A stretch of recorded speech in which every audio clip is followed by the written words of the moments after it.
Welcome to all of you.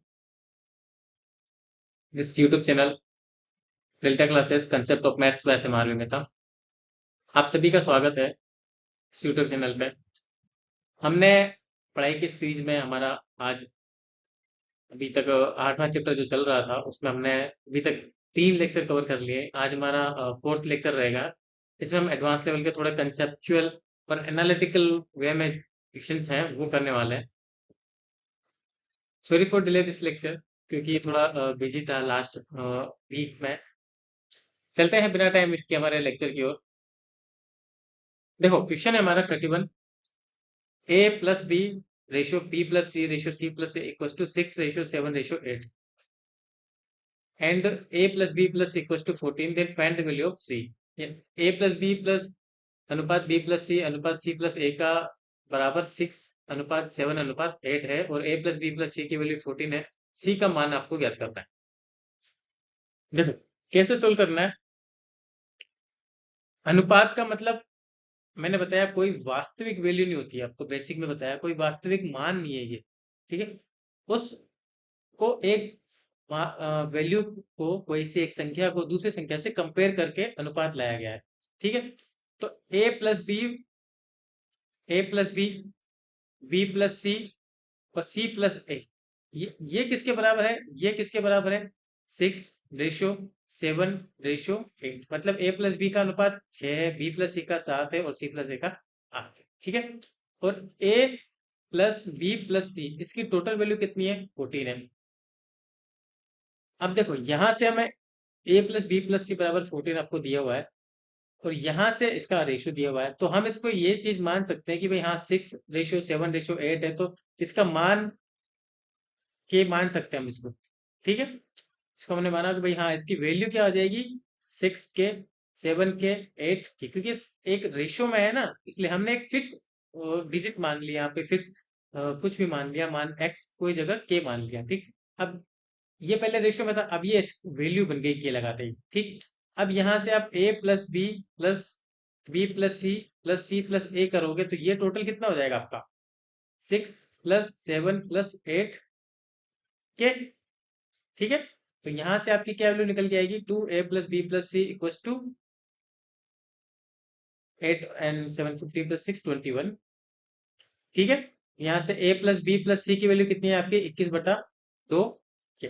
अब देखो a plus B plus सी का जबकि मान क्या दिया है आपको 14। ठीक है, a plus C plus B की वैल्यू क्या दिया आपको 14 दिया हुआ है। यहाँ पे क्या लिखा हमने 14 इक्वल टू 21/2 के। एलिमिनेट कर दो यहाँ से 7 से 2 टाइम 7 से 3 टाइम, तो k इक्वल टू कितना है आपका 4/3। के की आपने यहाँ वैल्यू निकाली। अब वैल्यू निकालते ही इनके क्या आ जाएंगे आपके मान आ जाएंगे।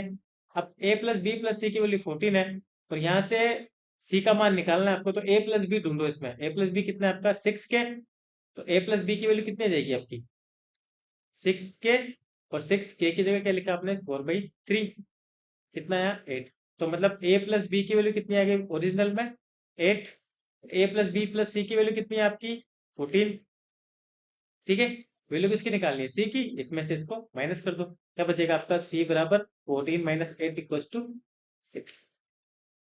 है बस समझ में, सिंपल कैलकुलेशन है और कुछ नहीं है, कोई एक्स्ट्रा दिमाग नहीं लगाना आपको इसमें। चलते अगले क्वेश्चन पे। क्वेश्चन है हमारा 15 सदस्यों के एक परिवार में प्रत्येक सदस्य को चावल की एक समान मात्रा की जरूरत होती है। किसी विशेष दिन परिवार के कुछ सदस्य अनुपस्थित रहने के कारण उनकी चावल की खपत में 5:3 के अनुपात में कमी हुई। उस दिन परिवार के कितने सदस्य अनुपस्थित थे। नेक्स्ट क्वेश्चन है आपका। देखो इस टाइप के जो क्वेश्चन है आपको थोड़ा सा एनालिटिकल वे में सोचना पड़ता है कि भाई पहले खपत कितनी थी और अभी खपत कितनी है, और खपत में कमी क्यों हुई क्योंकि कुछ आदमी गायब हुए। ऐसा ही क्वेश्चन आपसे पूछा जाता है जब किसी युद्ध में सैनिक लड़ने जाते हैं तो इतने सैनिक मर गए, शेष बचे सैनिकों की मात्रा, भोजन की मात्रा पहले की कंपेयर में इतना भोजन बच गया। तो इस टाइप के क्वेश्चन इसमें पूछे जाते हैं। आपको क्या पॉइंट पकड़ना है जिससे आप सेम जगह चलोगे। चावल की समान मात्रा की जरूरत होती है। ठीक है, हर सदस्य को, मतलब अगर 10 आदमी है तो हर एक आदमी समान मात्रा खाएगा। सपोज एक आदमी 100 ग्राम चावल खा रहा है, तो टोटल 10 आदमी कितना खाएंगे? 10 × 100 बराबर 1 kg। है बस समझ में? तो खपत कितनी हो जाएगी आपकी? 10 आदमी 100 ग्राम खा रहे हैं, तो टोटल कितना चावल खर्च हो रहा है आपका? खपत कितने हो रही है? 1 किलो चावल की खपत हो रही है। ठीक है बस समझ में? इसी चीज को आप ध्यान रखना। टाइम एंड वर्क में भी मैंने ऐसे ही आपको समझाया था हर एक चीज। देखो भाई, जो आपकी जो आपकी पहले चावल की मात्रा थी सब, है ना भाई? यहाँ पे लिखो आप भाई, चावल की मात्रा कितनी? Suppose x. ठीक है, चावल की मात्रा कितनी है आपकी? एक्स है। अब सपोज पहले 15 सदस्य थे, हर एक सदस्य एक्स चावल, एक्स क्वांटिटी खाता था चावल की। ठीक है, तो कितना खर्च होता था आपका? खपत कितनी होती थी? 5। रेशो में है इसलिए मैंने सिंपल इसका 5 लिख लिया, है ना? ये कोई वैल्यू नहीं है, एक रेशो में है इसलिए मैंने सिंपल रेशो में लिया है। समझना क्या कहना चाहता हूँ मैं? इसके बाद में कुछ सदस्य अनुपस्थित रहने के कारण उनकी चावल की खपत में 5:3 के अनुपात में कमी हो गई। अभी खपत कितनी रह गई आपकी? अभी खपत कितनी रह गई? 5 से 3। कुछ सदस्य अनुपस्थित हो गए सपोज। अभी सदस्य कितने बचे? वाई। तो वाई सदस्य भी, हर एक सदस्य कितना खा रहा है? एक्स ही खा रहा है ना, क्योंकि समान चावल की मात्रा की जरूरत पड़ रही है। कितना खा रहा है? एक्स। ये आपकी क्या बन गई? इक्वेशन। ठीक, इक्वेशन 1 को डिवाइड बाई इक्वेशन 2 किया हमने, क्या आंसर आएगा? ठीक, यहां से एक्स कैंसिल, 15 × x बटा y × x बराबर 5 बटा, ये नंबर ऑफ सदस्य है, ये खपत है, कितने चावल की मात्रा है। कैंसिल, y से कितने टाइम किया? 3 टाइम। y को इधर लेके गए, y को, y इक्वल्स टू कितना आया? नहीं, मतलब अभी सदस्य कितने बचे आपके? 9। पहले कितने सदस्य थे? पहले सदस्य कितने थे आपके? 15। अभी अभी सदस्य आपके कितने हैं? 9। तो कितने सदस्य अनुपस्थित रहे? 15 में से क्या किया आपने? 9 को हटा दिया, कितना बचा? 6। 6 सदस्य अनुपस्थित है, एब्सेंट है बस समझ में? जैसे जैसे क्वेश्चन बोल रहा है बस वैसे ही अप्रोचिंग मेथड रखते जाओ, कोई किसी भी प्रकार की कोई समस्या नहीं आएगी। बस आप किसी चीज को एनालाइज कैसे करते हो, किस तरीके से सोचते हो, वो बहुत मैटर करता है। आप सिंपल सिंपल क्वेश्चन करते जाओगे तो देखो उससे आपका दिमाग नहीं खुलेगा। जब तक आप टफ लेवल के, अच्छे लेवल के क्वेश्चन नहीं करोगे, तब तक कोई मजा नहीं है। आपको भले ही कितने ही वीडियो देख लो, बाकी कितनी ही सिंपल कोचिंग में सिंपल सिंपल क्वेश्चन कर लो, आप बाहर से प्रसन्न हो जाओगे, लेकिन एग्जाम में जब अच्छा क्वेश्चन आएगा ना, तब पता चलता है लेवल। चलते हैं अगले क्वेश्चन पे। किन्हीं दो स्टेशनों के बीच फर्स्ट क्लास और जनरल क्लास के रेल किराए का अनुपात 3:1 है। उन सदस्य स्टेशनों के बीच यात्रा करने वाले फर्स्ट क्लास और जनरल क्लास की यात्राओं के संख्याओं का अनुपात 1:50 है। यदि विशेष दिन दोनों स्टेशनों के बीच यात्रा करने वाले यात्रियों से कुल किराया 1325 रुपये प्राप्त हो, तो जनरल श्रेणी के यात्रियों से कितना किराया मिला? अच्छा क्वेश्चन है, लेवल का क्वेश्चन है, बस बहुत शॉर्ट क्वेश्चन है, बस आपको थोड़ा सोचना पड़ेगा इस पे। ठीक है, देखो, फर्स्ट क्लास, फर्स्ट क्लास और जनरल क्लास, है ना?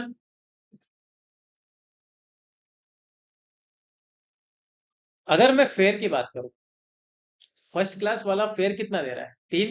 3 रुपए दे रहे हैं सपोज, तो जनरल क्लास वाला को 1 रुपए देना पड़ रहा है बस समझ में? लेकिन फर्स्ट क्लास में जो पैसेंजर जा रहे हैं, ठीक है, फर्स्ट क्लास में जो ट्रेवलिंग हो रही है आपकी, वो कितना है? सपोज एक ही आदमी जा रहा है फर्स्ट क्लास में के डिब्बे में बैठ के, तो जनरल क्लास में 50 आदमी जा रहे हैं ट्रेवलिंग। है बस समझ में? भाई फर्स्ट क्लास का फेयर 3 गुना है जनरल क्लास से, लेकिन भीड़ जहाँ जनरल में 50 है वहां फर्स्ट क्लास में एक ही बंदा बैठा हुआ है। तो अगर मैं देखा जाऊं तो कुल भाड़ा, फेयर क्या है, ये प्रति व्यक्ति है ना, प्रति व्यक्ति फेयर कितना है 3।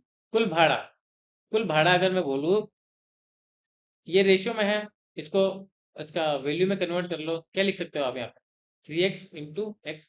इसको क्या लिख सकते हो, सिंपल y इंटू 50y। ठीक है।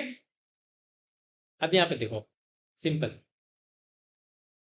टोटल भाड़ा अगर मैं निकालूं तो ये कितना टोटल भाड़ा निकल के आएगा, 3x इंटू वाई यहाँ से, तो यहाँ से कितना आएगा, 50x इंटू वाई। अब किसी विशेष दिन जनरल क्लास में 50x वाई भाड़ा मिला और फर्स्ट क्लास में 3x वाई भाड़ा मिला, टोटल भाड़ा कितना बैठा आपका, 1325। ठीक, टोटल किया आपने यहाँ पे 53x y = 1325 rupees. x into Y, इसका मान कितना निकल गया आपका, सिंपल डिवाइड करो 2 और 5, मतलब टोटल किराया उस दिन जब फर्स्ट क्लास में एक पैसेंजर ट्रेवल कर रहा था, सपोज एक वाई पैसेंजर ट्रेवल कर रहा था, उससे 3x भाड़ा था, तो टोटल कितना मिला उसको, सिंपल 3x वाई को किससे मल्टीप्लाई कर देंगे, 25 से। और जनरल क्लास का पूछा है आपसे सिंपल, तो जनरल क्लास के लिए क्या करेंगे, भाड़ा कितना आया, कितना आया 50x वाई, सिंपल मल्टीप्लाई कर दो 50x वाई को किससे मल्टीप्लाई करोगे, 25 से। क्या निकल के आएगा, सिंपल 25 125 रुपए। तो जनरल क्लास वालों ने कितने रुपए दिया, 1250 रुपए।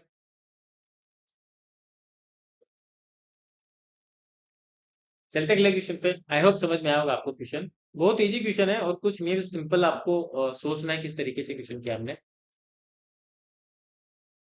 क्वेश्चन है हमारा, सोना पानी से 19 गुना भारी है, ठीक है, और तांबा पानी से 9 गुना भारी है। पानी से 15 गुना भारी मिश्र धातु बनाने के लिए इन धातुओं को किस अनुपात में मिलाना चाहिए। सबसे पहले हमने क्या लिखा, गोल्ड लिखा, ठीक है, इसके बाद में वाटर और फिर कॉपर। सोना पानी से 19 गुना भारी, मतलब अगर वाटर 1 है तो गोल्ड कितना हो जाएगा, 19 गुना।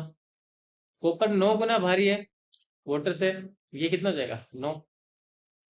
अब हमें पानी से 15 गुना भारी चाहिए, ठीक है, पानी से 15 गुना भारी चाहिए, उसके लिए हमें ये आपस में किस अनुपात में मिलाना चाहिए, ये हमें पता करना है। ठीक, आपके पास दो तरीके हैं। सबसे पहला, या तो भाई इसको हमने x अनुपात में मिलाया और इसको y अनुपात में मिलाया, तो जो फाइनल रिजल्ट आएगा वो 15 गुना भारी आ जाएगा, है ना। क्या हो जाएगा, सिंपल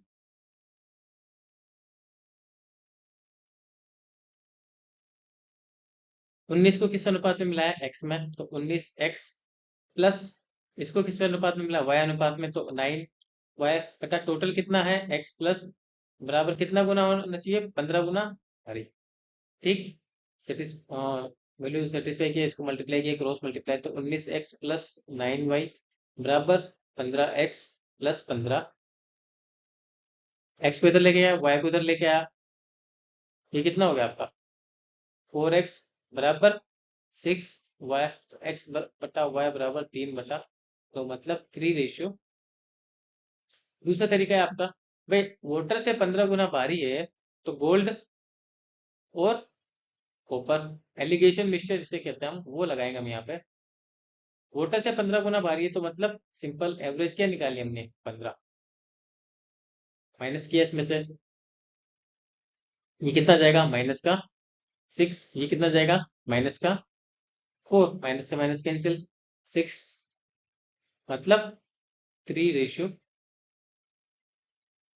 बहुत इजी क्वेश्चन है, सिंपल, आप एलिगेशन मिक्सचर के हिसाब से करने जाओ तो बहुत इजी से इसको कर सकते हैं। चलते हैं अगले क्वेश्चन पे। क्वेश्चन है हमारा, नेहा ने एक दुकान से कुछ पेंसिल, रबर और कुछ कार्ड खरीदे। उसने 10 पेंसिल और 40 कार्ड खरीदे। यदि पेंसिल और रबर का अनुपात वही है जो रबर और कार्ड का है, तो उसने कितने रबर खरीदे।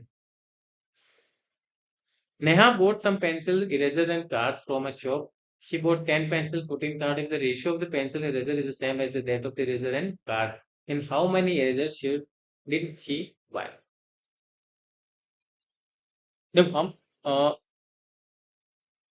हम क्या करते हैं, पेंसिल को P से डिनोट करते हैं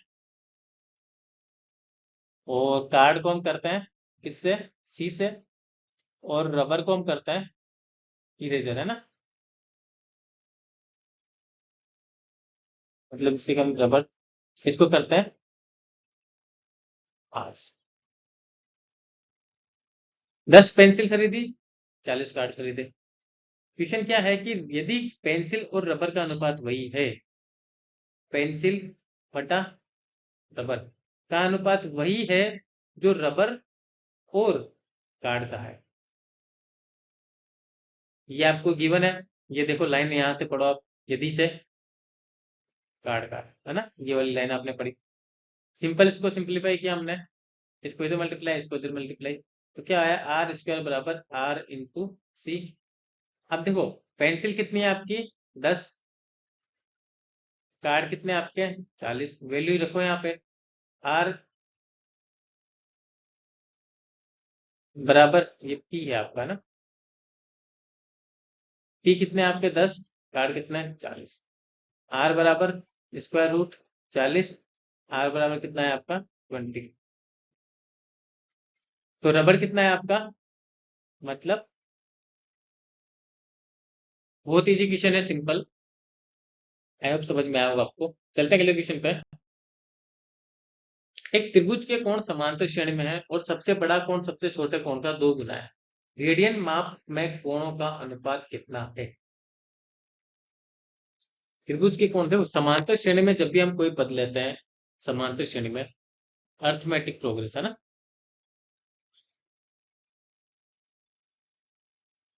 जिसे हम कहते हैं क्या, समांतर श्रेणी। इसमें जो भी आप कोई भी नंबर लोगे, वो क्या होता है आपका, जो आपके पद होंगे वो क्या होते हैं हमेशा, a minus D, A, A plus D, अगर 3 पद लेते हैं तो, है ना, हमेशा इसी अनुपात में ले। अगर 4 पद लूंगा मैं तो a minus two D, A minus D, A plus D और ए माइनस टू डी। ठीक, 5 पद लूंगा तो बीच में यहाँ पे क्या आएगा आपका a। इस तरीके से ये समांतर श्रेणी में पद लिए जाते हैं। अब देखो 3 पद हैं, हमने तीनों लिए, तीनों कोण समांतर श्रेणी में आ गए। सबसे बड़ा कोण सबसे छोटे कोण का 2 गुना है, तो रेडियन में। देखो तीनों कोणों का योग क्या होता है, त्रिभुज में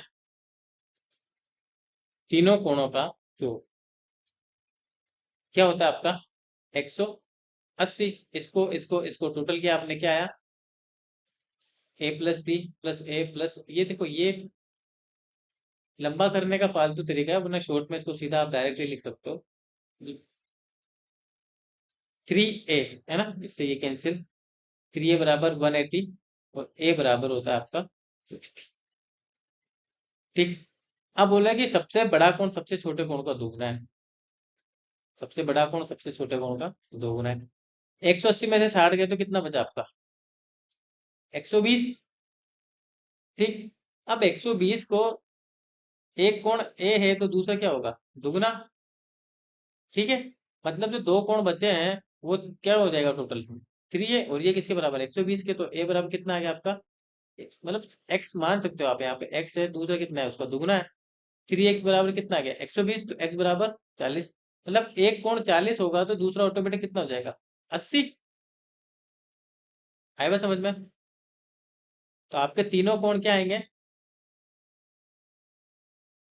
तीनों कोण क्या आएंगे आपके, पहला 40, दूसरा 60 और तीसरा 80। तो इसका अनुपात पूछा है आपसे, तो अनुपात क्या आएगा, सिंपल, तो 20 से डिवाइड कर दो, 2:3 है बात समझ में। बहुत इजी क्वेश्चन है, सिंपल। चलते हैं अगले क्वेश्चन पे। क्वेश्चन हमारा A B, B C, X comma C square समान अनुपात में। तो समान अनुपात का मतलब क्या होता है, मैंने आपको स्टार्टिंग में बताया था, ए अनुपात बी समानुपात बी अनुपात सी, या फिर कुछ भी सी अनुपात डी समानुपात ई अनुपात एफ समान अनुपात जी अनुपात एच, इस तरीके से। ठीक है, इस ये अनुपात ये अनुपात ये अनुपात ये अनुपात ये सब समान होंगे, इसे कहते हैं समान अनुपात। और समान अनुपात की क्या बात है खास, एक बाह्य पदों का गुणनफल मैंने स्टार्टिंग में बताया था आपको, बराबर।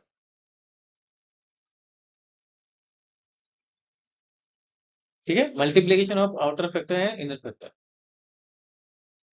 क्या है आपका, ए बी अनुपात बी सी समान अनुपात एक्स अनुपात सी स्क्वायर, ये इससे मल्टीप्लाई होगा, ये इससे। क्या किया हमने, बी सी इंटू एक्स बराबर A B into C C square. X बराबर क्या है आपका, A B into C square बटा बी सी, इसी कैंसिल।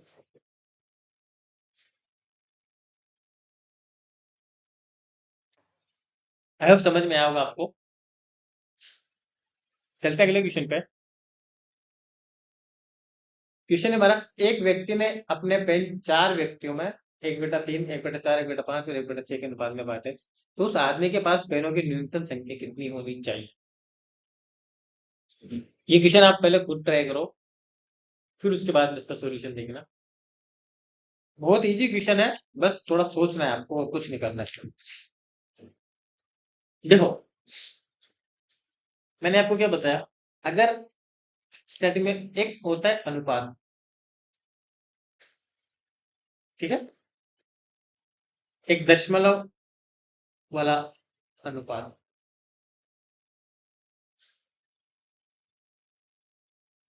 अगर मैं 1/4 अनुपात 1/6 लिखता हूं, ठीक है, और कहीं लिखता हूं मैं 4/6, देखना इसको ध्यान से, तो दोनों अलग अलग चीज हैं। कैसे अलग है, अब देखो आप, इसको जब मैं वास्तविक अनुपात में बदलूंगा तो क्या आएगा, 2/3। और जब मैं इसको वास्तविक अनुपात में बदलूंगा, ये दशमलव अनुपात है, जब इसको मैं अनुपात में बदलूंगा, क्या करना पड़ेगा मेरे को, इसको इधर या इसको इधर, या इन दोनों का जो एलसीएम होगा उससे मल्टीप्लाई करना पड़ेगा। इसका एलसीएम कितना है, 12, तो 12 से मैंने इसको डिवाइड किया, ऊपर 12 को इससे डिवाइड किया, कितने बार कटा, 3, ये कितने बार कटा, मतलब देखो 4/6 का वास्तविक अनुपात कितना है, 2/3, और 1/4 और 1/6 का वास्तविक अनुपात कितना है, 3/3/2। दोनों चीज, दोनों डिफरेंस पता चल गया आपको, दोनों में क्या डिफरेंस है। ऐसे ही आपको क्या दिया हुआ है, चार पेन, चार व्यक्तियों में आपने पेन बांटे, ठीक है, चार व्यक्तियों में आपने पेन बांटे, वो किस अनुपात में बांटे भाई, एक आदमी को बांटा 1/3, दूसरे को 1/4, एक दूसरे को 1/5, 1/6, ये भिन्नों में बांटे आपने, ना कि ये वास्तविक अनुपात है आपका।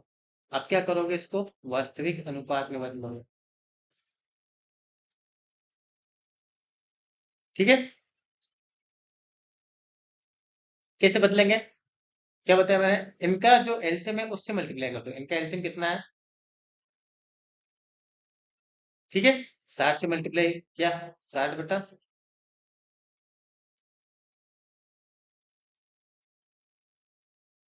डिवाइड किया तो कितना है, 20, ये कितना है, 15, ये कितना है, 12, ये कितना है, 10।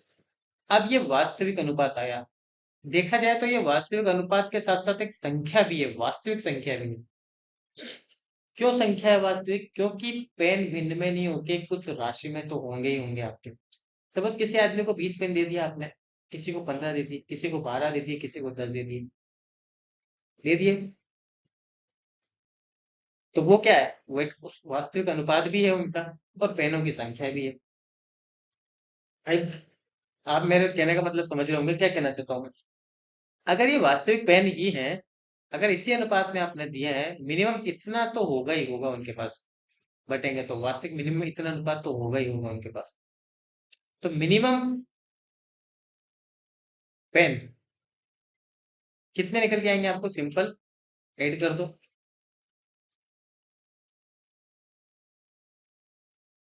कितना है, 57। और यही आपका क्या है, आपका आंसर। ठीक है, बिल्कुल कॉन्सेप्चुअल वे में आपको बताया मैंने, और कहाँ आप गलती कर सकते हो वो भी आपको मैंने बताया है। क्योंकि एग्जाम में अगर क्वेश्चन पूछेगा आपसे तो इस टाइप का क्वेश्चन अगर डाल दिया तो आप हमेशा फंसोगे वहां। ठीक है, आई होप समझ में आया होगा आपको क्या कहना चाहता हूँ मैं। चलते हैं अब अगले क्वेश्चन पे। क्वेश्चन है हमारा, एक मिश्र धातु के 200 ग्राम में कॉपर और जिंक का अनुपात 2:3 है। अनुपात को 3:2 करने के लिए उसमें मिलाई जाने वाली कॉपर की मात्रा कितनी है। देखो, 200 ग्राम आपकी क्या है, मिक्सचर है। इसमें क्या है आपका, 2:3। 2:3 क्या है, कॉपर, और ये है आपका जिंक। अगर 2:3 है, इसका मतलब 200 ग्राम है और 2:3 के अनुपात में है, तो ऑब्वियसली इसको आप सिंपल बांट सकते हो। इसको किससे गुणा कर दो, 40 से, इसको 40 से, मतलब कॉपर कितना है आपका इसमें, 80। 80 ग्राम है, और जिंक कितना है आपका, 120 ग्राम। ठीक, अब आपको क्या करना है कि इसको 3:2 में करना है। मतलब ये वैल्यू को कुछ नहीं करना, इसमें क्या करना है, आपको कॉपर मिलाना है। तो ये वैल्यू अब क्या रह जाएगा अनुपात, 3:2। ये तो रहेगा क्या, 2। ये आपकी वैल्यू बढ़ेगी, ये कितनी मिलाई वो आपको निकालना है। कैसे निकालोगे भाई, ये कितना है, 2 अनुपात है, ये किसके बराबर है, 120 ग्राम के। मतलब 2 बराबर किसके, 120 ग्राम के। तो 1 बराबर किसके हो जाएगा, 60। आपको करना कितना है, ये 3 करना। इसको किससे मल्टीप्लाई करेगा, करना पड़ेगा 3 से। तो 3 बराबर किसके है आपके, 180 के। मतलब इसको 3 अनुपात करने के लिए यहाँ वैल्यू कितनी आनी चाहिए आपकी, 180 आनी चाहिए। अभी है क्या, 80 ग्राम में ओनली। मतलब कितना एक्स्ट्रा मिलाना पड़ेगा आपको, 100 ग्राम। तो क्या आंसर आएगा आपको, 100 ग्राम।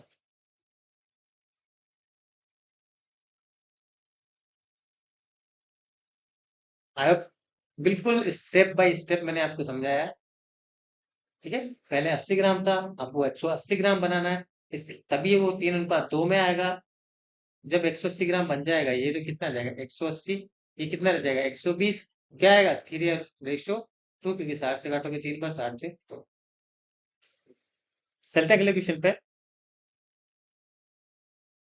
ए, बी और सी की आय 7:9:12 के अनुपात में, उनके एक्सपेंडिचर 8:9:15 के अनुपात में।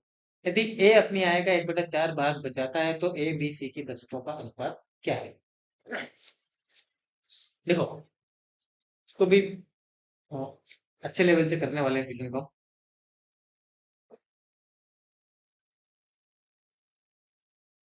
क्या दिया है, देखो भाई, ए बी सी। सबसे पहले हम लेते हैं इनकी इनकम। कितना है इनकम, 7, 9 और 12। इस रेशियो में है ये, है ना। तो माना कि भाई इसकी इनकम कितनी हो जाएगी, 7x, 9x और 12x। ठीक, ये तो हो गए इनकी इनकम। अब क्या करते हैं हम, इसके एक्सपेंडिचर, मतलब खर्च के ऊपर चलते हैं। ए, बी, सी। ए का खर्च कितना है, 8, बी का 9, सी का 15।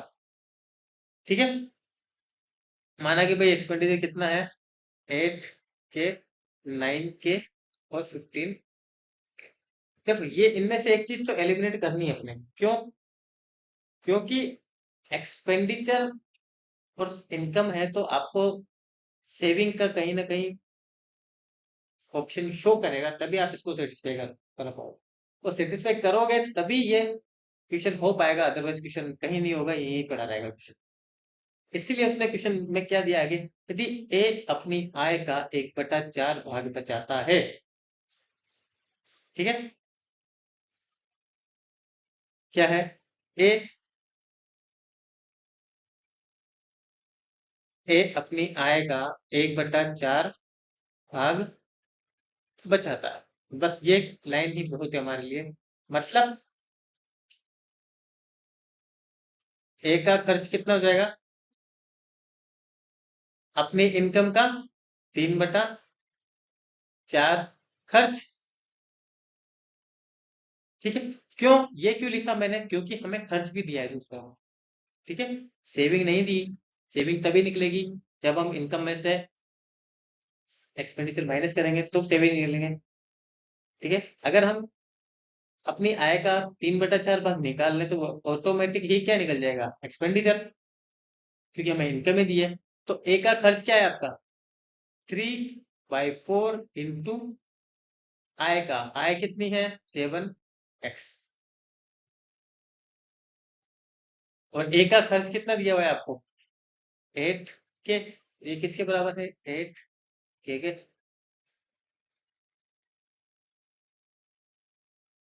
आई बात समझ में? यहां से आपने क्या किया? एक्स की वैल्यू निकाली। एक्स कितना निकल गया है आपका? सिंपल 32/21। ठीक है, अब देखो, अब मैं अगर सेविंग निकालूंगा, सेविंग सेविंग बराबर क्या होती है? आय माइनस खर्च। ठीक है, तो क्या किया मैंने? ए किया सेविंग, बी की सेविंग और सी की सेविंग। ए की सेविंग कितनी आ गई आपकी? सिंपल, ए की आय कितनी है आपकी? 7x माइनस एक्सपेंडिचर कितना है? 8 के। है बस समझ में? बी का कितना हो जाएगा आपका? 9x माइनस 9 के। और सी का कितना हो जाएगा? 12x माइनस 15 के। एक्स की वैल्यू दी है आपको के रूप में, तो के अपने आप ही एलिमिनेट हो जाएगा। यहां से क्या बचेगा आपका? 7 इंटू 32/21 के 8 के रेशियो 9 इंटू 32/21 के माइनस 9 के। और ये 12 इंटू 32/21 के माइनस 15। ठीक, आपने के कॉमन लेके काट दिया सब तरफ। यहाँ पे क्या बचा आपका? सिंपल 8/3 के रेशियो 33/7 के, फिर के तो कट गया आपका, रेशियो 23/7। जब आप इसको सोल्व करोगे तो आपका आंसर निकल के आएगा 56 रेशियो 99 रेशियो 60। आई होप समझ में आया होगा आपको क्या किया मैंने। आप इसको एक्स वाई के हिसाब से भी कर सकते हो, दोनों को मल्टीप्लाई करके, लेकिन वहां पे भी आप उलझ जाओगे, कोई मतलब नहीं। तो ये थे हमारे रेशो में जितने भी अच्छे अच्छे टाइप के क्वेश्चन हो सकते थे, वो रेशो वाला चैप्टर हमने आज पूरा कर लिया है। अगला जो चैप्टर चलने वाला है हमारा, वो रहेगा हमारा एलिगेशन एंड मिक्सचर का। उसमें भी हम बहुत अच्छे अच्छे लेवल के क्वेश्चन करेंगे, हम स्टार्टिंग से लेके एंड तक। क्यों एलिगेशन मिक्सचर हम लगाते हैं, क्यों हमें उसकी जरूरत पड़ी है, वो पूरा कंसेप्चुअल में स्टार्टिंग से एंड तक पूरा सीखेंगे हम उसमें। तो प्लीज वीडियो को लाइक कीजिए और पूरा वीडियो को देखिए, क्योंकि मैं आपको बहुत अच्छे लेवल के क्वेश्चन सेलेक्ट कर करके बताता हूँ। भले आपके पास ये वीडियो नहीं पहुंच रहा, आप नहीं देख रहे हो, लेकिन भविष्य में आप इसको जरूर देखेंगे, क्योंकि जब आपका लेवल बढ़ जाएगा पढ़ाई करने का, तो जब अ, किसी का लेवल अच्छा हो जाता है पढ़ने के लिए, तो वो अच्छे अच्छे क्वेश्चन को खोजने लगता है। और वो क्वेश्चन उसको मिलना बहुत मुश्किल होता है उस केस में, जब उसका लेवल बढ़ जाता है। तो आप अच्छे लेवल के क्वेश्चन करोगे तो आपका दिमाग खुलेगा नहीं, विकसित नहीं होगा। इसलिए आप अच्छे लेवल के क्वेश्चन को अप्रोच करेंगे तो ज्यादा अच्छा रहेगा। तो मिलते हैं नेक्स्ट लेक्चर में, तब तक के लिए good bye and take care.